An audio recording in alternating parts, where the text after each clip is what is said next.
మాతృదేవోభవ. ఎవరి లోకులు నీవుగాక ఎదియో ఏదేదియో వాగుచుంద్రు విరోధమును బోనియుందమన ఎందు మిత్రులేయుండబోరు అవి ఏ చూపులో అందు ఏమి గలదో ఆ చింతన కేలని అవి ఏ చూపులో అందునేమి గలదో ఆ చర్చన కేలని. జగన్మాత ఎవరి లోకులు నీవుగాక ఎదియో ఏదేదియో వాగుచుంద్రు విరోధమును బూనియుందమన ఎందు మిత్రులేయుండబోరు అవి ఏ చూపులో అందు ఏమి గలదో ఆ చర్చన కేలని. భవదారాధన చేసెదన్ భవదారాధన చేసెదన్ తొలగనివా దృష్టి దోషములన్ తొలగనివా దృష్టి దోషములన్. ఏబిఎన్ ఆంధ్రజ్యోతి ప్రేక్షక మహాశయులందరికీ నవజీవన వేదం అనే కార్యక్రమంలో 890వ భాగానికి స్వాగతం పలుకుతున్నాం. ఒక గడియారమేనా?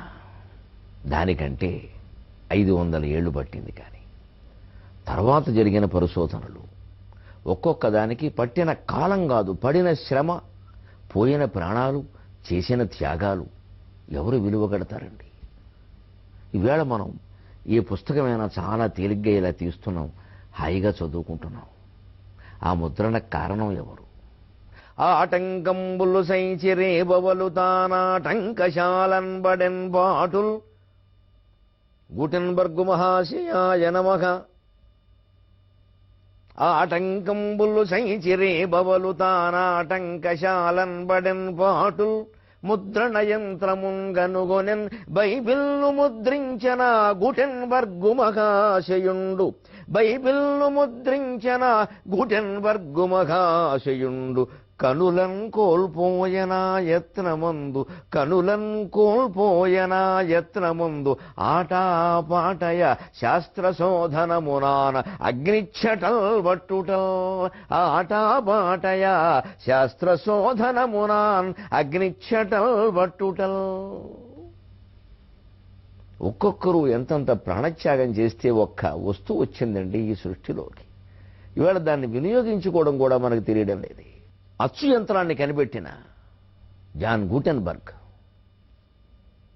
టంకశాలలో పనిచేసేవాడు, నాణ్యాలు ముద్రించే శాలలో. ఎన్ని ఆటంకాలు వచ్చాయో ఆయనకి. ఆటంకంబులు సైచి రేబవలు తానా టంకశాలన్ పడెన్ పాటులు, రకరకాల పాట్లు పడ్డాడు. ముద్రణ యంత్రమును కనుగొనే మొత్తం మీద ముద్రణ యంత్రాన్ని కనిపెట్టి ఆ కనుగొనే ప్రయత్నంలో భాగంగా పాపం ఆ నిప్పు రవ్వలకైతే, ఆ ఘాట్ అయితే, ఆ పొగకైతే, ఆ రసాయన ద్రవాలకైతే ఆయన కళ్ళుపోయాయి. మొట్టమొదటిసారి తనకి ఇష్టమైనటువంటి బైబిల్ని మొదటి పేజీ అలా ముద్రించాడు. కానీ ఆయన చూడలేకపోయాడు. ఏం దురదృష్టం ఇది! కన్న బిడ్డ ఇలా బయటపడగానే తల్లి చనిపోయినట్టుగా. ఏమిటండి అది? ఆ బిడ్డను కళ్ళతో చూసుకోలేదు తల్లి. పూర్వం కొన్ని మరణాలు అలాగే ఉండేవి. బిడ్డ బయటికి రావడం, తల్లి కాటికి వెళ్ళిపోవడం అలాగే ఉండేవి మాతా మరణాలు. ఒక్కోసారి బిడ్డతో సహా. మరి వైద్య ప్రక్రియ పేరు మీద రకరకాల ఔషధాలు కనిపెట్టి, ఆసుపత్రులు కనిపెట్టి ఈవేళ జననాన్ని చాలా సులభం చేసినటువంటి ఆ వైద్య పరిశోధకులకి మనం కాళ్ళు కడిగి నెత్తి మీద జల్లుకోద్దా? శాస్త్రీయ విజ్ఞానాన్ని అంత గౌరవించాల్సిన అవసరం లేదా? తాయెత్తు కట్టేవాడిని, తంత్రాలు చేసేవాడిని కాళ్ళ మీద పడి గౌరవిస్తామే. వైద్య శాస్త్ర పరిశోధకులను ఎందుకండి మనం గౌరవించం? వాళ్ళు కేవలం వ్యాపారస్తుల కింద చూస్తున్నాం మనం. వీళ్ళు వ్యాపారస్తులు కదా. ఆయన దగ్గర కనీసం కొంత విషయం ఉంది. ఏదో మందు కనిపెట్టాడు, ఏదో చేస్తున్నాడు. ఏమీ లేకుండా ధూమ్ధాము చదువుతున్నాడు ఈయన కాళ్ళ మీద పడిపోతాం. వాడు విభూతికి భయపడిపోయి ఎంత మాయలో ఉన్నాం. బిడ్డ పుట్టగానే బిడ్డను చూసుకునే అవకాశం లేకుండా తల్లి చనిపోయినట్టుగా ముద్రించిన ఒక పుట అలా పుట్టగానే ఆ పుటను చూసుకుందామంటే ఆయన కళ్ళు లేవు. పక్క వాళ్ళు ఎవరికో చూసి బాగా వచ్చిందా, అక్షరాలు ఏమొచ్చేది, చదువు బాగా సరిగ్గా వచ్చిందా, స్పష్టంగా ఉందా, స్ఫుటంగా ఉందా అని అడిగాడండి. ఎంత అమాయకుడండి పాపం. నిజంగా ఇవాళకి మనం ఏ పుస్తకం చదివినా సరే, భారత రామాయణాలు సహా ఏ పుస్తకం చదివినా సరే, ఆ తద్గ్రంథకర్తతో పాటుగా గూటెన్బర్గ్కి నమస్కారం చేయాలి, పిల్లలు చేయించాలి. ఆ గ్రంథం రచించిన వ్యాసుడు, వాల్మీకి ఎంత ముఖ్యమో గూటెన్బర్గ్ కూడా అంతే ముఖ్యం. ఆయన లేకపోతే ఇవాళ మనం చదువుకునేవాళ్ళం కానీ ఇవాళ 10,000 ప్రతులు దానం చేస్తున్నాం, 1 కోటి ప్రతులు దానం చేస్తున్నాం, ముద్రిస్తున్నాం. మరి ఆ ముద్రనే లేకపోతే ఏం చేసేవాళ్ళం? ఆయన కళ్ళు కోల్పోయాడే. ఆ త్యాగమూర్తికి ఏమిస్తే సరిపోతుంది? ఆయన పుట్టినరోజు ఏమిటో తెలుసా ఎవరికైనా? ఆయన ఏ దేశంలో పుట్టాడో మన పిల్లలు ఎంతమందికి తెలుసు? ఆయన పెళ్ళాం పిల్లల గురించి తెలుసా? ఆయన పడిన కష్టాలు తెలుసా? శాస్త్రీయ విజ్ఞానాన్ని బోధించే ఉపాధ్యాయులకి నమస్కారం పెట్టి కోరుతున్న, ఒట్టి సమాచారం నేర్పకండి, సదాచారం నేర్పండి. ముద్రణ యంత్రమును కనిపెట్టింది ఎవరు? జాన్ గూటెన్బర్గ్ ముద్రణ యంత్రము, జాన్ గూటెన్బర్గ్ తెలుగు ముద్రణ యంత్రము, టెలిస్కోప్ గెలియరు. ఏంటి కర్మ? బట్టి ఏమంటారు? ఎన్నిసార్లు చదువుతారు? చివరికి బట్టి పెట్టి ఏమవుతుందంటే టెలిస్కోప్ గూటెన్బర్గ్ అవుతుంది, ముద్రణ యంత్రం గెలియలియో అవుతుంది. అర్థం లేని చదువులు అలాగే ఉంటాయి. అలా బట్టీలు పట్టించమంటే 95% మంది ఇంజనీర్లు సాఫ్ట్వేర్కి పనికి రాకుండా పోయారు. ఎందుకంటే మనకు మార్కులు ర్యాంకులు అది ఇంకేం అనవసరం. అసలు సైన్స్ బోధించే ఉపాధ్యాయుడు ముద్రణ యంత్రం ప్రసక్తి రాగానే తాను గూటెన్బర్గ్ అయిపోవాలి. ఆ పడిన బాధలని చెప్పాలి. అతను జీవిత చరిత్ర చదవాలి. గ్రంథాలయాలు పాఠశాలల్లో ఉండేది అందుకే. జీవిత చరిత్ర చదవాలి. జీవిత చరిత్ర చదవకుండా సైన్స్ ఉపాధ్యాయుడు ఆ పాఠం చెప్పొద్దు.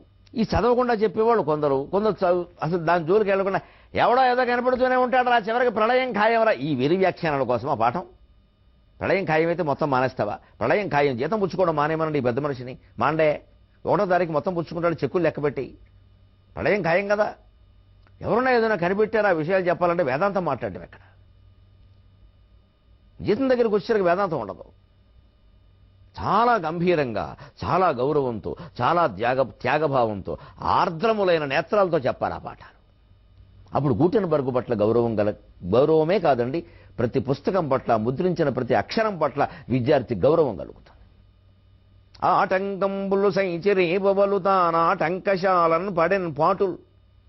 భుక్తి కోసం టంకశాలలో పనిచేశాడు. అవేవో ముద్రిస్తూ ఉంటే ఇలా అక్షరాలు ఎందుకు ముద్రించకూడదు, కాగితం మీద ఎందుకు ముద్రించకూడదు, రకరకాల ఆలోచనలు వచ్చాయి. అందులో పని చేయకపోతే వచ్చేదా? పని చేస్తే మాత్రం ఆలోచిస్తూ వస్తుంది.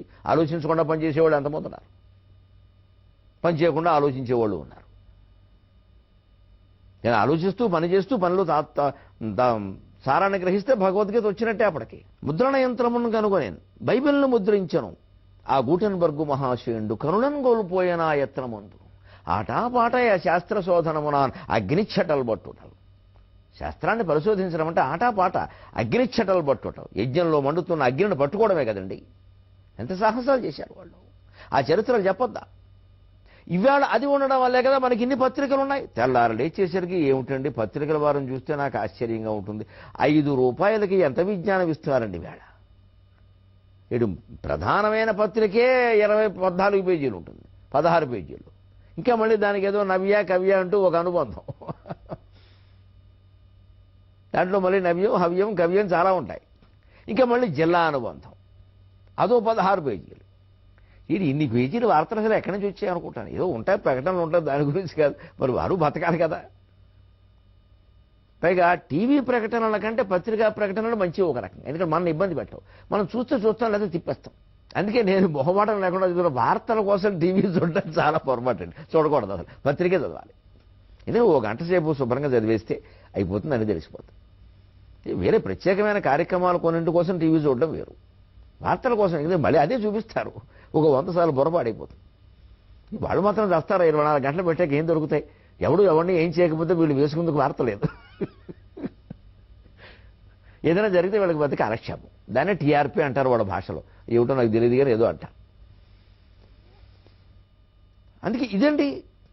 కానీ మరి ఇవన్నిటికీ మూలమేమిటి? అసలు ఆ పత్రికలు వేళ చేస్తున్న మేలు చూడండి. ప్రత్యేకంగా పత్రికల గురించి మాట్లాడుతున్న ఆ మేలు చూడండి. నిద్దురనేవకుండగన నీ గడపన్బడుచుండే అచ్చులో వృద్ధిన విశ్వమంతయు అకుంఠిత దీక్షల పత్రికలు కదా అద్దములి ప్రపంచమునకు.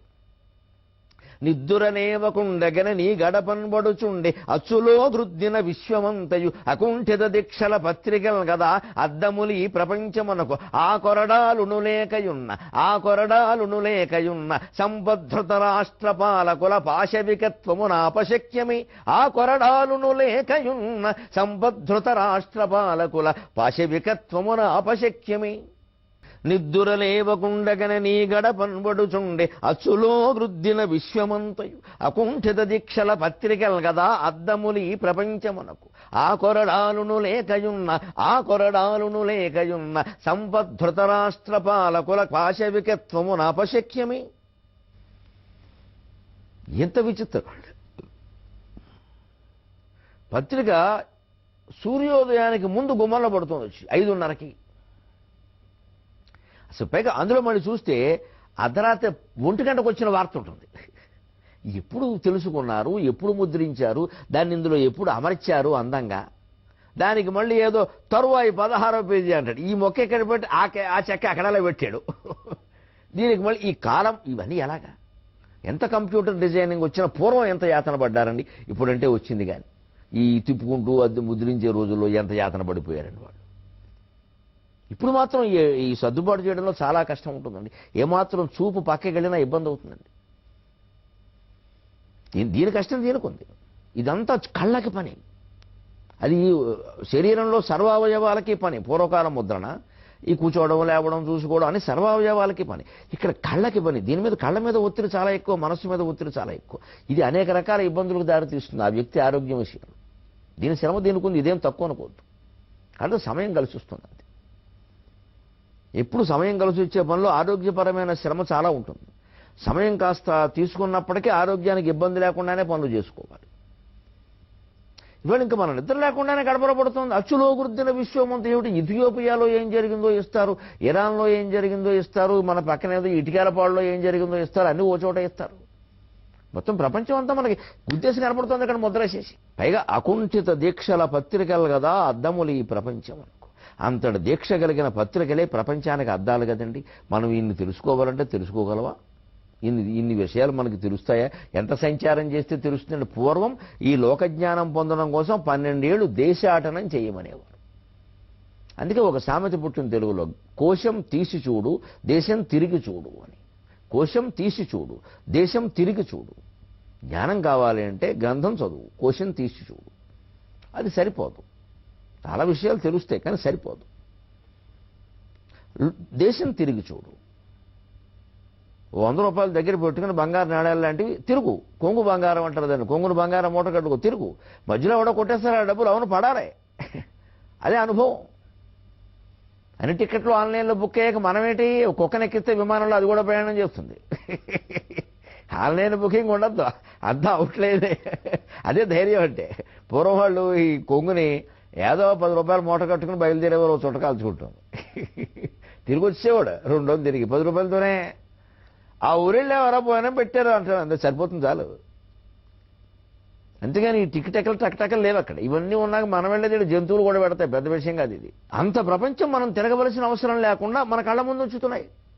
ఇవాళ యువతరం ఆ పత్రికలు చదువుతున్నారా? మరి టీవీలు చూసేవాళ్ళు ఎక్కువయ్యారు. ఈ యూట్యూబ్, వాట్సాప్, ఫేస్బుక్, పత్రికలు చదవట్లేదు. కానీ యువతరానికి చెబుతున్నా, నన్ను అనుసరించే స్థితిలో ఉన్నారు చాలామంది పిల్లలు మా సంతానంలాగా. అందుకని పత్రిక చదవండి తప్పనిసరిగా. గ్రంథాలు చదవండి, పత్రిక చదవండి. టీవీ చూడడం కాదు, వాట్సాప్లు కాదు, ఫేస్బుక్లు కాదు. అవి అవసరమైనప్పుడు వాడుకుంటాం, దాని ప్రయోజనం దానికి ఉంది. అది పరిమితి దాటకూడదు. చాలా కళ్ళకి చాలా ఇబ్బంది, ఆరోగ్యం చాలా పాడైపోతుంది, బుర్ర పాడైపోతుంది. ముందు అస్తమానం ఏమొచ్చిందో ఏమిటి ముచ్చు వచ్చే వరకు ఏదో ఒకటి వస్తూనే ఉంటుంది. వాట్సాప్ అంటే చివరి WhatsApp death is the final WhatsApp. ఇంక తర్వాత ఏముండదు. ఇంక తర్వాత కూడా వస్తాయి, మనకు తెలియదు. ఎంతసేపు చూస్తాం? ఏదో వస్తూనే ఉంటాడు, ప్రతి ఒక్కడు పంపుతూనే ఉంటాడు. అదే పత్రిక అనుకోండి, 16 ఉండని 20 పేజీలు ఉండని, మనం చదవదలుచుకుని చదవచ్చు, మధ్యలో ఆపచ్చు, మనం పనులు చూసుకోవచ్చు, మళ్ళీ చదువుకోవచ్చు, ఎక్కడికైనా పెడితే కూడా బయటకెళ్ళచ్చు, చదువుకోవచ్చు, వివరంగా చదవచ్చు. అసలు టీవీలో ఎంత చెబుతారండి? వార్త 2 నిమిషాలు చెబుతారు, మళ్ళీ ఏదో చెబుతారు. పత్రికలో అలా కాదు, 2 పేజీలు ఉంటుంది దాని గురించి. అవసరమైతే కత్తిరించి దాచుకోవచ్చు, మళ్ళీ చూసుకోవచ్చు. ఎన్నో పత్రికల్లో వచ్చిన ఎన్నో విశేషాలు ఎప్పటికీ నా దగ్గర వ్యాస తరంగిణి అనే పేరు మీద నేను పెట్టి దాచుకున్నాను. 3-4 ఫైల్స్ ఉన్నాయి నా దగ్గర. ముఖ్యమైన దాని మీద ఏదైనా వ్యాసం వస్తే వైజ్ఞానికం నాకు చాలా ఇష్టం, అసలు తాత్వికం కూడా. ఈ రెండింటికి సంబంధించిన వ్యాసాలు వస్తే కొన్ని కత్తిరించి దాచుకున్నాను చిన్నప్పటి నుంచి. ఇప్పటికీ 5-6 ఫైల్స్ ఉన్నాయి అటువంటివి. అప్పుడప్పుడు నాకు అవసరం మళ్ళీ తిరగేస్తూ ఉంటాను. చాలా ఉపయోగిస్తుంది. మరి టీవీ ద్వారా ఎలా సాధ్యం అది? ఎంత దీక్ష వాళ్ళకి. పైగా 8 గంటలకో 7 గంటలకో పంపించేయాలి. వాళ్ళు బంగారంగానే అన్ని సభలకి పెడతారు, మా సభలకి వస్తారు పాపం.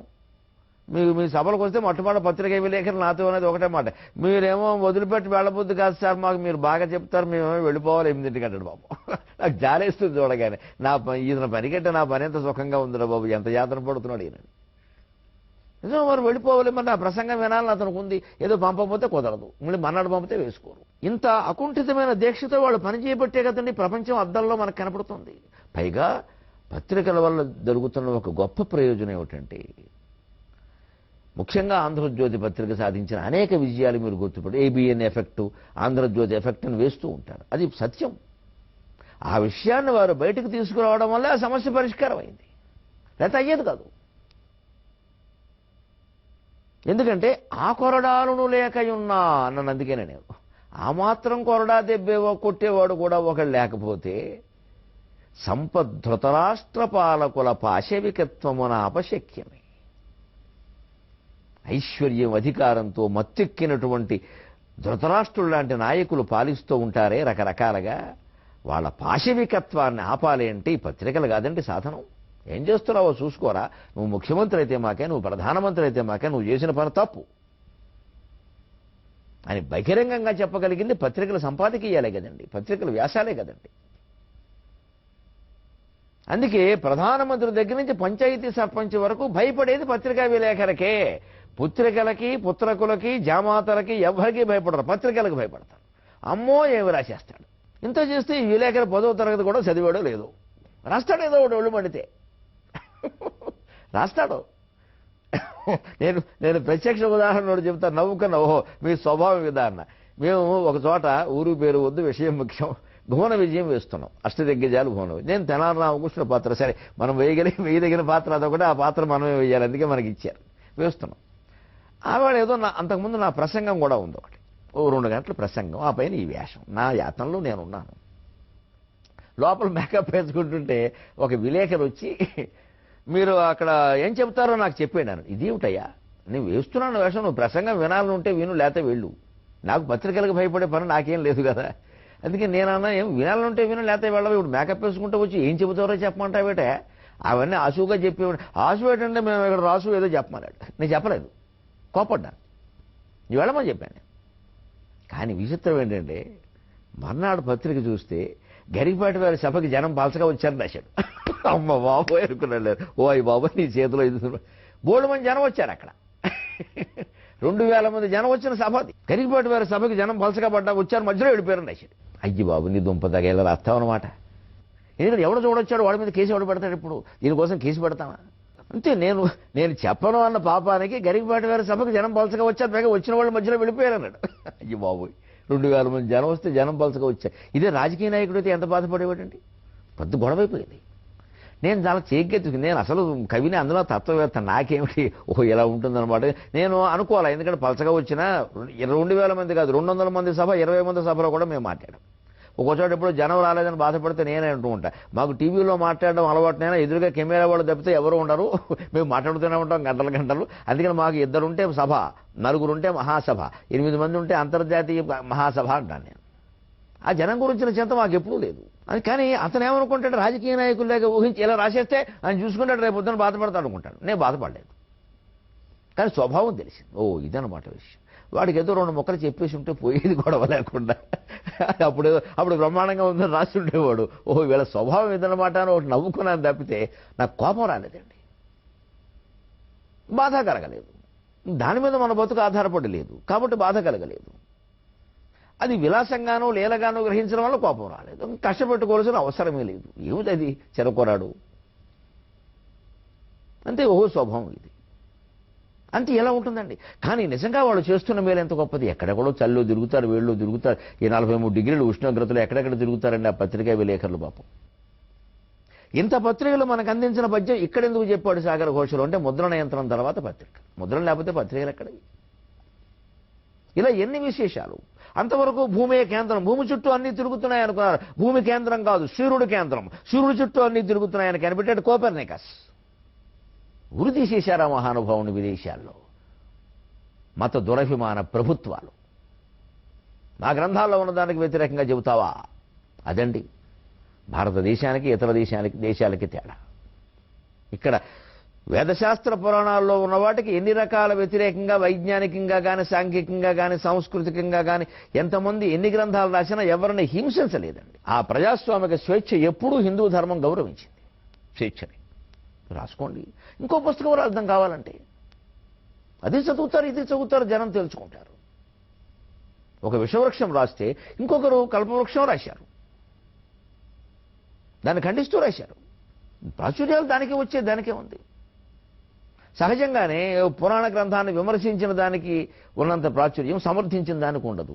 అదే ఆ రచయితలు అర్థం చేసుకున్నారు, కాలగర్భంలో కలిసిపోయినాయి. అంతేగాని మీరు ఇలా రాస్తారాన్ని దాడి చేయడం ఉందే మహాపాపం, మహాశాపం. అలా ఎప్పుడూ చేయకూడదు, చాలా తప్పది. రచయితలకు ఆ స్వేచ్ఛ ఉంటుంది, దాన్ని మనం గౌరవించి తీరాలి. వ్యాసుడు శిష్యుడైన జైమిని ఇంత ప్రపంచం నడవడానికి, సృష్టి నడవడానికి కర్మసూత్రం చాలు, కర్మఫలాలు అనుభవించడం అనేది శాస్త్రీయంగానే జరుగుతుంది, దేవుడు అవసరం ఏమీ లేదు అని వాదించాడు. వ్యాసుడు జైమిని ఏం వృత్తియలేదు, తిట్టలేదు, కొట్టలేదు. పూర్వమీమాంసకు ఉత్తరమీమాంస జవాబుగా చెప్పి సమాధానపరిచాడు. అది భారత సంస్కృతి, వ్యాసుడు మూలం. ఎందుకంటే జైమిని బహిష్కరించలేదు. పైగా సామవేద ప్రచారానికి జైమిని నియమించాడు. సామవేద శాఖలన్నీ జైమిని వల్లే ప్రచారమయ్యాయి. అసలు మనకు దొరుకుతున్న శాఖల్లో సామవేద శాఖలే ఎక్కువ, అవి జైమినే ప్రచారం. అంతా శాస్త్రీయంగానే నడుస్తుంది కదా, దేవుడు ఎందుకు అన్నాడు ఆయన. లేదయ్యా, శక్తి లేకపోతే ఇవి నడవయ్యా, ఈ నీతినే దైవం అంటారయ్యా అని ఉత్తరమీమాంస ద్వారా వ్యాసుడు జవాబు చెప్పాడే కానీ జైమిని హింసించలేదండి. అది భారతీయత. అందుకే పూర్వమీమాంస ఉత్తరమీమాంస రెండూ మనకి శాస్త్రాల్లో, షట్శాస్త్రాల్లో ఆరింటిలో మన ధర్మశాస్త్రం, శబ్ద అంటే వ్యాకరణ శాస్త్రం, తర్కశాస్త్రం, జ్యోతిష్ శాస్త్రం, పూర్వమీమాంస, ఉత్తరమీమాంస, ఈ 6 కలిపితేనే శాస్త్రం. జ్యోతిష్ శాస్త్రం ఒక పక్కా శాస్త్రం. చెప్పేవాళ్ళ లెక్కల్లో తేడాలు ఉండొచ్చు. ముఖ్యంగా ఒక మాట శాస్త్రీయ విజ్ఞానం కాబట్టి చెబుతున్నా, జ్యోతిష్ శాస్త్రంలో ఎంత లెక్క కట్టి చెప్పినా జరగడంలో తేడాలు ఎందుకు వస్తాయంటే, పుట్టినప్పుడు నక్షత్రం చూస్తున్నారు. ఒక ప్రాథమికమైన విషయాన్ని పెద్దలు కూడా గమనించండి. నక్షత్రం చూస్తున్నారు, సరే, తిథి నక్షత్రం సమయం చూస్తారు. ఆ ప్రదేశం కూడా చూస్తున్నారా లేదా? పుట్టిన ప్రదేశం చూస్తున్నారు.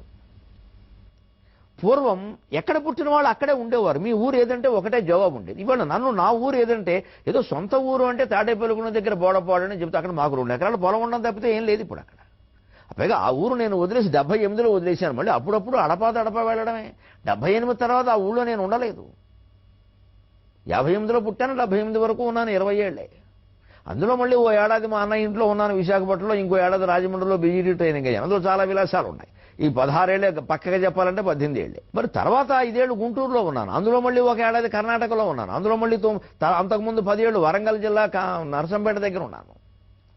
తర్వాత 18 ఏళ్ళు ఉన్నాను కాకినాడలో, 93 నుంచి 2011 వరకు. అప్పటి నుంచి ఇప్పటి వరకు హైదరాబాద్లో ఉంటున్నా. ఏది మా ఊరంటే ఏం చెబుతాం నిజానికి. ఇవాళ ఇన్ని ఊళ్ళు తిరిగాను, కానీ నా జాతక చక్రం చెప్పేవాళ్ళు ఎవరైనా ఆ 58 సెప్టెంబర్ 14 చూసి అక్కడ తాడేపల్లిగూడెం ప్రాంతంలో పుట్టాడు కదా అని చెప్పేసి దాని ప్రకారం వేస్తారు. మరి ఇప్పుడు తాడేపల్లిగూడెం నుంచి నేను ఇన్ని ఊళ్ళు మారాను కదా, తాడేపల్లిగూడెం దగ్గర ఉండేటువంటి గ్రహ సంచారమే ఆంధ్ర రాష్ట్రం అంతా ఉంటుందా? పాయింట్లో తేడా రాదా? పుట్టినప్పుడు ఒక సెకన తేడా ఉంటే జాతకం మారుతుందని చెబుతున్నారే, ప్రదేశం ఎంత తేడా వస్తే మారదా? తాడేపల్లిగూడెం పుట్టిన వ్యక్తికి నిడదవోలులో పుట్టిన వ్యక్తికి తేడా ఉండకపోవచ్చు. తాడేపల్లిగూడానికి హైదరాబాద్కి ఉండదా? తాడేపల్లిగూడానికి కర్ణాటకకి ఉండదా? లాంగిట్యూడ్ అంటూ ఉంటారే గ్రహాల యొక్క సంచారంలో, గ్రహ ప్రసారం ఎలా పడుతుంది, కిరణ ప్రసారం, దాన్ని బట్టి తేడాలు రావా? మరి గ్రహస్థితి ప్రభావం మనిషి మీద పడ్డ ఉంటే కిరణ ప్రసారమే కదా, అదే మాయా మహిమ కాదుగా, కిరణ ప్రసారమేగా శాస్త్రీయంగా. మరి ఆ కిరణ ప్రసారం ఒక ప్రాంతంలో ఒకలా, ఒక ప్రాంతంలో ఒకలా పడకపోతే, ఒక ప్రాంతంలో వాన కురిసి ఇంకో చోట ఎందుకు కురవట్లేదు? ఒక చోట సూర్యకాంతి ఎక్కువగా, ఒక చోట సూర్యకాంతి తక్కువగా ఎందుకు ఉంటుంది? ఆ గ్రహాల సంచారం దగ్గర దూరం దాన్ని బట్టి తేడాయే కదా. భారతదేశం ఉష్ణదేశం ఎందుకైంది? సూర్యమండలానికి మిగిలిన దేశాల కంటే ఈ భూఖండం దగ్గరలో ఉంది. ఇంత శాస్త్రీయం ఉంది. మరి ఇంత శాస్త్రమైన జ్యోతిష్ శాస్త్రంలో ఆ ప్రదేశంలో ఆ వ్యక్తి లేనప్పుడు ఆ జాతకం ఎలా పనిచేస్తుంది చెప్తే మాత్రం. అందుకే పనిచేయవు కొన్ని పనిచేస్తాయి తాత్కాలికంగా, కాకతాళీయంగా, కొన్ని పనిచేయవు. కొంతవరకు పనిచేస్తే కొంతవరకు పనిచేయగలరు. ఆ లేఖలో తేడా వచ్చేసింది. నువ్వు పుట్టిన ఊరు ఎక్కడ అడుగుతుంది, ఇప్పుడు ఉన్న ఊరు ఎక్కడ, ఎంతకాలంగా ఉంటున్నావు, ఆ ప్రభావం రకరకాలు ఉంటాయి. ఊరికే ల్యాప్టాప్ ఒకటి ముందు పెట్టుకుని టికెట్ నొక్కేసి చెప్పేసి వ్యవహారం కాదు అది. అదే పక్కా జ్యోతిష్ శాస్త్రం చదివితే మొత్తం భూమండలానికి వర్తించే విషయాలు ఉంటాయి, వ్యక్తులకు సంబంధించిన విషయాలు తక్కువ. జ్యోతిష్ శాస్త్రాన్ని మొత్తం భూమండలానికి సంబంధించిన దాన్ని, సమాజానికి సంబంధించిన దాన్ని వ్యక్తులకు అన్వయం చేసేసరికి సంక్లిష్టం అయిపోతుంది, పిచ్చికింద తయారై. అలా చేయడమే తప్పు. అసలు వ్యక్తి జాతకం ఎప్పుడూ స్థూలంగానే ఉంటుంది, సూక్ష్మాలు గ్రహించడం చాలా కష్టం. అది స్థూలంగానే ఉంటుంది. ఆ నక్షత్ర స్వభావాన్ని బట్టి, దాని ఆ రేఖాచంక్రమణాన్ని బట్టి దాన్ని బట్టి ఒక స్వభావం ఉంటుంది. ఆ స్వభావం ప్రకారం ఇంచుమించు ఆ జాతకం వెళ్ళిపోతుంది. అది కూడా స్థూలమే. సూక్ష్మంగా చెప్పాలంటే చాలా కష్టం. చాలా లెక్కలు కట్టాలి దానికి, చాలా ప్రాంతాలు రావాలి, అవన్నీ రావు. అందుకే ఆటాపాటయ శాస్త్ర శోధనమున అగ్నిచ్చడ్డలు పట్టుట. అందుకే ఎప్పటికప్పుడు కొత్త సత్యాలు తెలుసుకుంటూ ఉండాలి. ఆ తెలుసుకున్న కోపెర్నికస్ని, గెలీలియోని విదేశాల్లో ప్రాణాంతకమైన శిక్షలు వేశారు, బాధించారు. మన దగ్గర శాస్త్రీయ విజ్ఞానాన్ని గౌరవించారు. అది భారతీయత ప్రత్యేకత. మళ్ళీ 23:30 గంటల్లో మనం కలుద్దాం. అంతవరకు తెలుగులో మాట్లాడు.